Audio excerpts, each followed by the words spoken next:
దయచేసి నా మూలంగా పిల్లల మీద చెయ్యి చేసుకోవద్దండి. వద్దు. ఇంతకాలం గొప్ప తండ్రిగా ఉన్నారు, ఇప్పుడు కూడా వాళ్ళ దృష్టిలో అలాగే ఉండండి. అమ్మా, డాడీని ఆపొద్దమ్మా. అక్క చేసిన పనికి తననేం చేసినా తప్పులేదు.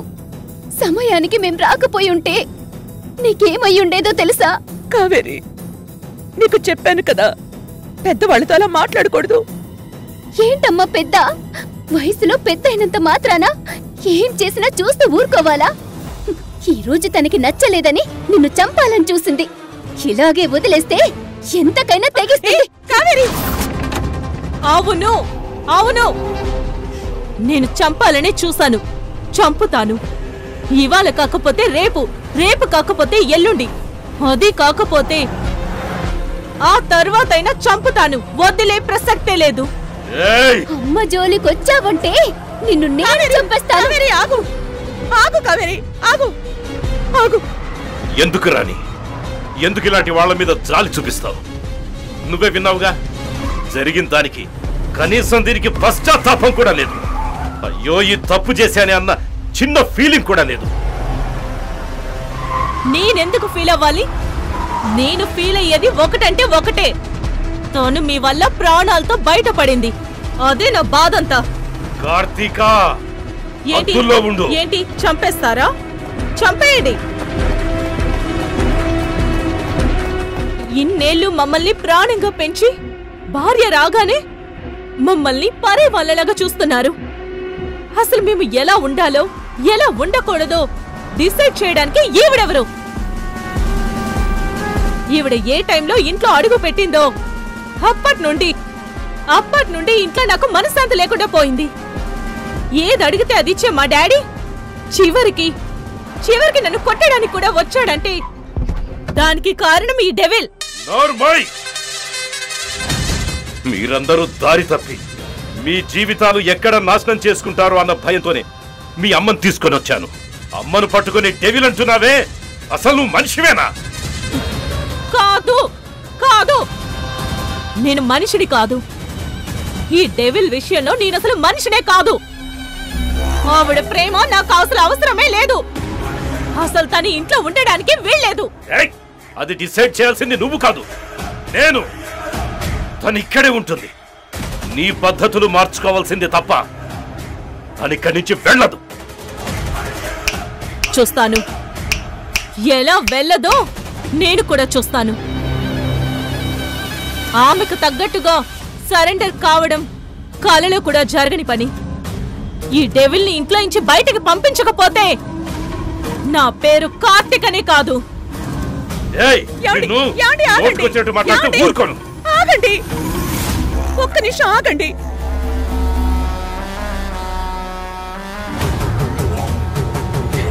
చూడు కార్తీక, నువ్వు నీ పద్ధతి మార్చుకుని నీ జీవితంలో సరైన పద్ధతిలో ఉంటారని నాకు మాటిపు. ఈ క్షణమే నేను ఇక్కడి నుంచి వెళ్ళిపోతాను. నేను లేకపోతేనే మీరు సంతోషంగా ఉంటారు అని మీరు నమ్మితే, ఆ నమ్మకం నాకు కలిగితే ఇప్పటికిప్పుడు నా ప్రాణాలు ఇక్కడే ఇచ్చేస్తాను. కానీ మీరు మారరు కదా. నేను ఇక్కడి నుంచి వెళ్ళిపోయిన మరుక్షణం మీరింకా పతనం అయిపోతారు. నా బిడ్డలలా నాశనం అయిపోవడం నేను చూడలేను. అలా చూడలేకనే ఇన్ని సంవత్సరాల తర్వాతైనా మీకోసం ఇక్కడికి వచ్చాను. మీరు మారకుండా, మిమ్మల్ని మార్చకుండా నేను ఎక్కడికి వెళ్ళను. మిమ్మల్ని మార్చుకునేంత వరకు చావుతో అయినా పోరాటం చేస్తాను తప్ప మిమ్మల్ని సరైన దారిలో పెట్టకుండా నేను మాత్రం ఇక్కడి నుంచి కదలను. అది చూద్దాం. ఎన్ని రోజులు నువ్వు ఇక్కడ ఉంటావో నేను అది కూడా చూస్తాను. నీ అంతట నువ్వు తట్టుకోలేక పారిపోయేలా చేస్తాను. గుర్తు పెట్టుకో, చేసి చూపిస్తాను.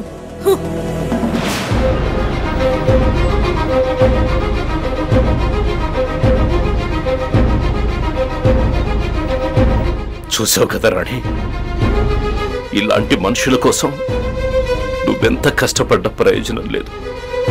చివరికి నీ ప్రాణాలు తీయటానికి కూడా వెనుకాడట్లేదు. పర్వాలేదండి. బిడ్డకి జన్మనివ్వడానికి తల్లి పడే కష్టం కంటే ఇదెక్కువేం కాదు. శిలని శిల్పంగా మార్చడానికి శిల్పి ఎంత కష్టపడతాడో, ఒక బిడ్డని ఒక మంచి వ్యక్తిగా మార్చడానికి తల్లి అంత కష్టపడుతుంది. బిడ్డలు తల్లిని కొట్టినా తిట్టినా మాట్లాడినా అమ్మ నవ్వుతూ భరిస్తుందే తప్ప మనసు మీదికి తీసుకోదు. చూద్దాం తన ఆవేశం నిలబడుతుందో, నా ప్రేమ తనని మారుస్తుందో అది చూద్దాం. తన మొండితనానికి బాధపడాలో, నీ సహనానికి దండం పెట్టాలో నాకు అర్థం కావట్లేదు రాణి. ఏమండి? నాకు అర్థం కావట్లేదు వద్దండి. ఏంటండి ఇది? పిల్లల విషయంలో నేను తీసుకున్న నిర్ణయం ఎంత తప్పో నీ విషయంలో నేను తీసుకున్న నిర్ణయం అంత కరెక్ట్ అని నిరూపించావు రాణి. అమ్మా అమ్మా, చేతిలో ఎలా గాయాలైనాయో. రామ్మా, మందు రాస్తా. తీసుకెళ్ళమ్మా, తీసుకెళ్ళు.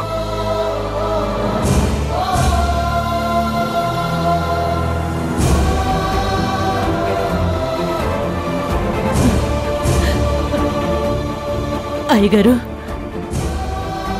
కార్తీక అమ్మగారి ఆవేశం చూస్తుంటే అన్నంత పని చేసేలా ఉంది. కాస్త జాగ్రత్తగా ఉండాలి అయ్యగారు.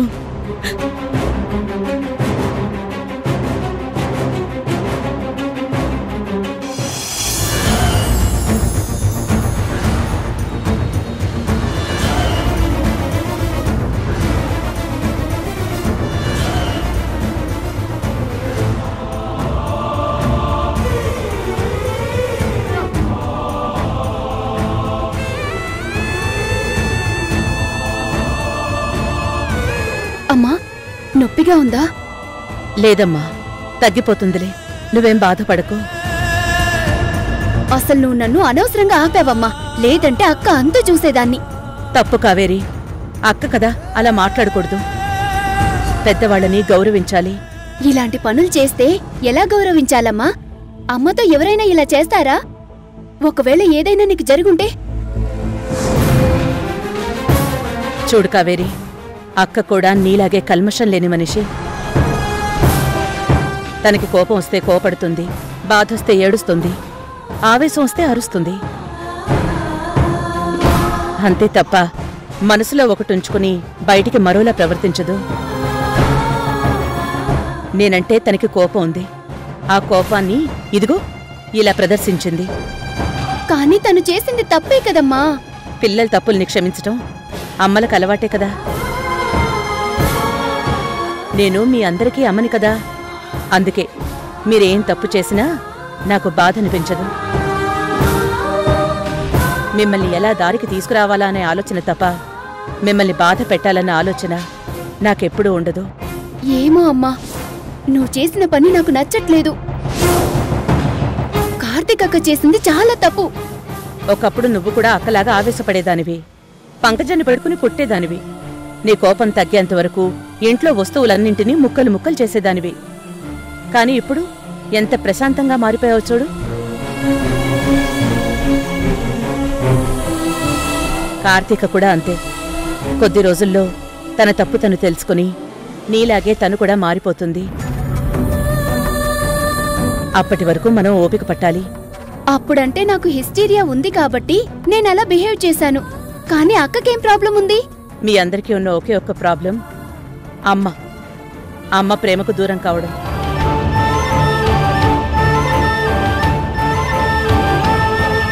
అది ఒక్కొక్కరికి ఒక్కొక్క రకంగా బయటపడుతుంది. వాటన్నింటినీ నేను సరిచేస్తాను కదా. నువ్వేం టెన్షన్ పడకు. ఇప్పుడు ఎలా ఉన్నావో ఎప్పటికీ ఇలాగే ఉండాలి, సరేనా? సరే అమ్మా, నీకోసం నేను జ్యూస్ తీసుకొస్తాను. వద్దు కావేరి. వద్దంటే కుదరదు. నాకు కడుపు నిండిపోయింది చాలు అంటే నువ్వు వింటావా?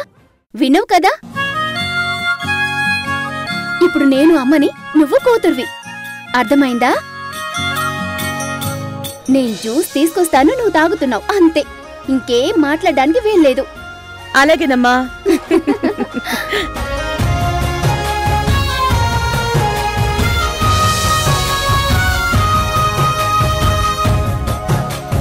ఏంటి రాణమ్మా ఇది?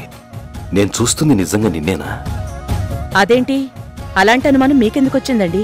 అది కాదు రాణమ్మ, ఒకప్పుడు ఇదే కార్తీక రెస్టారెంట్లో తప్పు చేస్తే చెంప పగలగొట్టావు.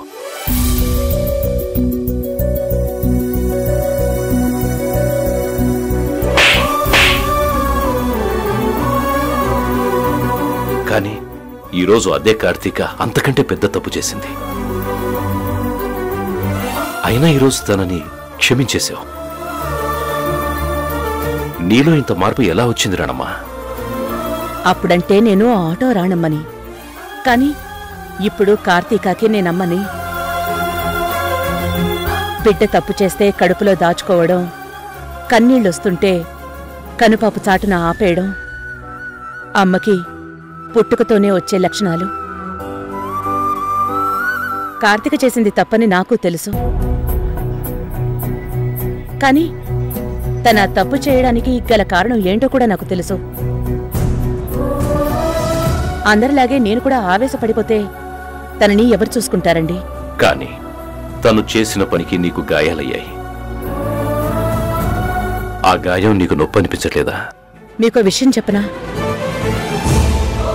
తల్లి బిడ్డకి జన్మనివ్వడానికి చావుతో యుద్ధం చేసి పునర్జన్మని పొందుతుంది. బిడ్డని కనడానికి తల్లి పడే ప్రసవ వేదన కంటే ఈ నొప్పులు పెద్దవా చెప్పండి? ఇదే కాదండి, నా ఒళ్ళంతా కాల్చిన కార్తీకని నేను ఏమి అనేదాన్ని కాదు. ఇంత సహనం, ఇంత ఓపిక నీకెక్కడి నుంచి వచ్చాయి రాణమ్మా? కర్ణుడికి కవచకుండలాలు పుట్టుకతో ఎలా వచ్చాయో, ఆడదానికి సహనం అనేది పుట్టుకతోనే వస్తుంది. నీ ఓర్పు చూసి సంతోషపడాలో, నువ్వు పడుతున్న కష్టాన్ని చూసి కన్నీళ్లు పెట్టుకోవాలో నాకు తెలియట్లేదు రాణమ్మా. కాకపోతే నా బాధంతా ఒక్కటే, పిల్లల్ని దారికి తెచ్చేలోపు నువ్వేమైపోతావో. ఇలాంటి కష్టాలు ఇంకా ఎన్ని ఎదురు చూడాల్సి వస్తుందోనని నాకు భయంగా ఉంది. ఏం జరిగినా ఎదుర్కోవడానికి నేను సిద్ధంగానే ఉన్నాను. మీరు అనవసరంగా బాధపడకండి. ఈరోజు కావేరి మారినట్టే ఏదో ఒకరోజు కార్తీక కూడా మారుతుంది. ఆ నమ్మకం నాకుంది.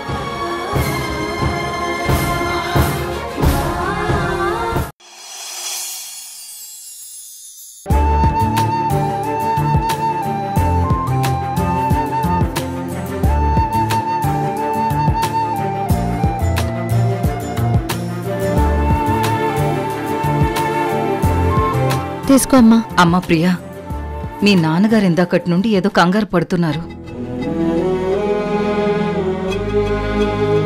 ఎంత అడిగినా చెప్పడం లేదు. అదేంటో తెలుసుకో అమ్మా. అలాగే అమ్మా, ముందు నువ్వు జ్యూస్ తాగు.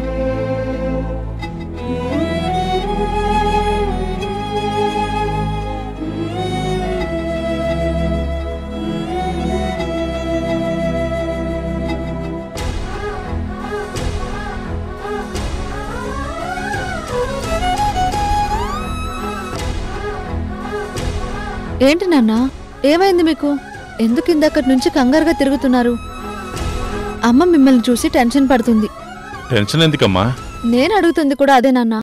మీరెందుకు టెన్షన్ పడుతున్నారు? అది రవి ఎప్పుడో వస్తానన్నాడు, ఇంతవరకు రాలేదు. కాలేజీ అయిపోయిన తర్వాత వాడు సరాసరి ఇంటికే వస్తాడు. అలాంటిది ఈరోజు చాలా ఆలస్యమైందమ్మా. దానికెందుకు నాన్న అంత కంగారు పడుతున్నారు? అన్నయ్య ఏమైనా చిన్నపిల్లాడా? వస్తాళ్లే. ఆడపిల్లని నేను ఆలస్యంగా వస్తేనే మీరు ధైర్యంగా ఉంటారు. అలాంటిది అన్నయ్య గురించి మీరింత టెన్షన్ పడాలా? అది కాదమ్మా, నువ్వు ఈ ప్రపంచాన్ని బాగా చదివిన దానివి. వాడికి పుస్తకం చదవడం తప్ప ప్రపంచం తెలియదు. వాడెంత పెద్దవాడైనా నా కంటికి ఇంకా చిన్నపిల్లలాగే కనిపిస్తాడు. అశోక్, రే అశోక్, ఏంటన్నా? ఒకసారి అన్నకి ఫోన్ చేయి. సరేనన్నా.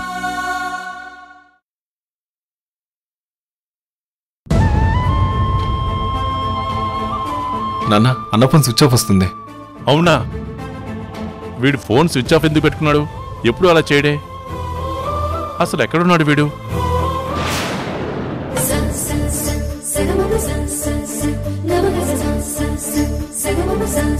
అదిగోండి అన్నయ్య వచ్చాడు. అనవసరంగా మీరు కంగారు పడి అందరినీ కంగారు పెట్టారు. రా అన్నయ్య, అందరం నీ గురించి ఎదురు చూస్తున్నాం. నా గురించా? అవునన్నయ్య, ఇప్పటివరకు ఇంటికి రాకుండా ఎక్కడికి వెళ్ళావు? నీకోసం ఫోన్ చేస్తే ఫోన్ స్విచ్ ఆఫ్ వస్తుంది. ఓ అదా, నేనే ఫోన్ స్విచ్ ఆఫ్ చేశాను నాన్న. ఎందుకురా? ఒక ఇంటర్వ్యూకి అటెండ్ అయ్యాను, అక్కడ ఫోన్ స్విచ్ ఆఫ్ చేశాను. తర్వాత ఆన్ చేయడం మర్చిపోయాను. ఇంటర్వ్యూ ఏంట్రా? ముందు మీరు అందరు లోపలికి పదండి, చెప్తాను. పదండి. అమ్మా, నాన్న, మీ అందరికీ ఒక గుడ్ న్యూస్ చెప్పాలి. నాకు క్యాంపస్ సెలక్షన్లో మంచి కంపెనీలో ముందు అప్రెంటిస్గా జాబ్లోకి తీసుకున్నారు. ఆ తర్వాత మంచి ప్యాకేజీతో జాబ్ కంటిన్యూ చేస్తామన్నారు. ముందు స్వీట్ తీసుకోండి అందరూ. అమ్మా తీసుకో. సంతోషం నాన్న. ప్రియా, నాన్న,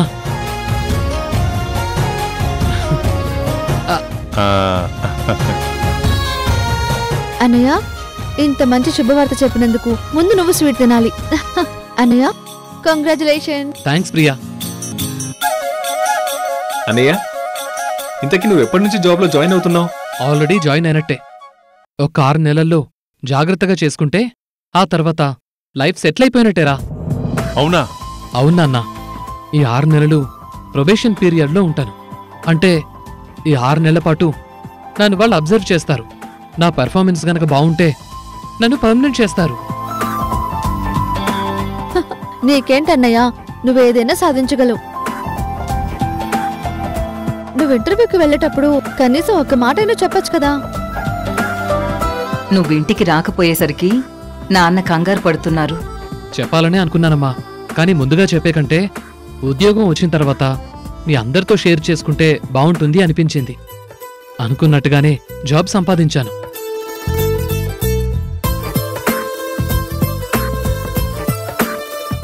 అన్నయ్య, ఇంతకు జీతం ఎంత ఇస్తారు నెలకి? ప్రస్తుతానికైతే నెలకు 25,000 వరకు ఇస్తారా. ప్రొబేషన్ పీరియడ్ తర్వాత పర్మనెంట్ చేస్తే ₹1,00,000 ఇస్తారు. ఏంటన్నయ్య, ₹1,00,000? ఆ 1,00,000 సంపాదించాలంటే నేను నెల మొత్తం ఆటో నడిపినా రావు. మరేమనుకుంటున్నావు అక్క? నువ్వు అలా చూస్తూ ఉండు. నేను ఉద్యోగం సంపాదిస్తే అన్నయ్య కంటే డబల్, అంటే నెలకి 2,00,000 సంపాదిస్తానక్క. మా తమ్ముడు బంగారం. మరి నేను? నువ్వు కూడా బంగారం అన్నయ్య. అక్క, మేము సంపాదిస్తున్నప్పుడు కూడా నువ్వు ఆటో గురించి ఆలోచిస్తావు కదా. రే, తను చదువు మానుకుని మీకు చదువు చెప్పించింది కాబట్టే ఈరోజు నువ్వు మీ అన్నయ్య ప్రయోజకులయ్యారు. తను కూడా మీలాగే చదువుకునుండుంటే ఈ పాటికి మీ ఇద్దరికంటే ఒక మంచి స్థాయిలో ఉండేది. మీకోసం ప్రియా తన జీవితాన్ని త్యాగం చేసిందిరా. అమ్మా, నాకు తెలీదా? చెల్లి మా కోసం రాత్రింబవళ్ళు ఎండనక వాననక ఆటో నడిపి మమ్మల్ని చదివించింది. తన త్యాగాన్ని అంత తేలిగా ఎలా మర్చిపోతాం? అన్నయ్య, త్యాగాలు అవివని ఏవో పెద్ద మాటలు మాట్లాడుతున్నావు. నాకు ఇలాంటివి నచ్చవు. నీకు తెలుసు కదా. నీకు మంచి ఉద్యోగం వచ్చింది. ఆ సంతోషంలో మనందరం ఉన్నాం. నీ చెల్లెలకి దగ్గరుండి తనకు మంచి సంబంధం చూసి పెళ్లి చేయాలి. మామూలుగా కాదురా, చాలా ఘనంగా చేయాలి. మన కోసం అంత చేసిన ప్రియ జీవితాంతం అంతా మనం రుణపడే ఉండాలి. అర్థమైందా? అలాగే నాన్న, మీరు చూస్తూ ఉండండి. చెల్లి పెళ్లి నేను ఘనంగా చేస్తాను. నా పెళ్లి గురించి ఇప్పుడు ఎందుకులే అన్నయ్య? అదేంటమ్మా అలా అంటావు? ఏ పెళ్లి చేసుకోవా ఏంటి? ప్రియా, నువ్వేమన్నా సరే నీ పెళ్లి ఘనంగా చేసే బాధ్యత నాది. అది కాదన్నయ్య, ఇప్పుడే కదా నీకు ఉద్యోగం వచ్చింది. ముందు ఉద్యోగంలో సెటిల్ అవ్వు. అదేదో ప్రొఫెషన్ పీరియడ్ అన్నావు కదా, ముందది పూర్తి చేసుకో. ఆ తర్వాత మిగిలిన విషయాలు ఆలోచించొచ్చు. అలాగే ప్రియా. సరే మీరు మాట్లాడుతూ ఉండండి. ఈ సంతోష సమయంలో పాయసంతో సెలబ్రేట్ చేసుకుందాం. అక్క పాయసమా? సూపర్ అక్క. రే రవి, ఈ విషయం వెంటనే మీ అత్తకి ఫోన్ చేసి చెప్పరా. అలాగే నాన్న.